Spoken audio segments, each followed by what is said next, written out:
नमस्कार मित्रांनो, जय महाराष्ट्र. राज्याच्या राजकारणातून सर्वात मोठी राजकीय घडामोड जाणून घेत पूर्ण अपडेट. तत्पूर्वी चॅनल नवीन असताल तर चॅनलला सबस्क्राईब करा आणि बेल आयकॉन नक्की प्रेस करा. ठाकरे गट आणि शिंदे गटाचे नेते भिडले, परिस्थिती गंभीर. जाणून घेत सविस्तर अपडेट.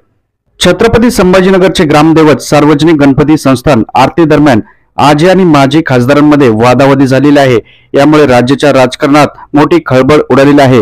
यावेळी ठाकरे गटाच्या निवेदकाने माजी खासदार चंद्रकांत खैरेंचे नाव पहिल्यांदा घेतल्याने आजी खासदार संदीपान भुमरे चांगलेच भडकले आहेत. प्रोटोकॉल पाळण्याचा सल्ला भुमरेंनी निवेदकांना दिला. तसेच यावेळी भुमरे आणि चंद्रकांत खैरेंमध्ये हमरीतुमरी झाली. यावेळी शहरातील सर्वच पक्षाचे नेते उपस्थित होते. यावेळेस ठाकरे गट आणि शिंदे गटाचे नेते एकमेकांना भिडल्याची बातमी समोर येत आहे. मित्रांनो, आपल्याला काय वाटतं या वृत्ताबद्दल कमेंटमध्ये नक्की कमेंट करा. छत्रपती संभाजीनगरचे ग्रामदैवत सार्वजनिक गणपती संस्थान आरती दरम्यान हा प्रकार घडलेला आहे. आपल्याला काय वाटतं कमेंट करा. व्हिडिओ आवडल्यास लाईक करा. परत भेटूयात नवीन अपडेट सोबत पुढील व्हिडिओत. जय महाराष्ट्र.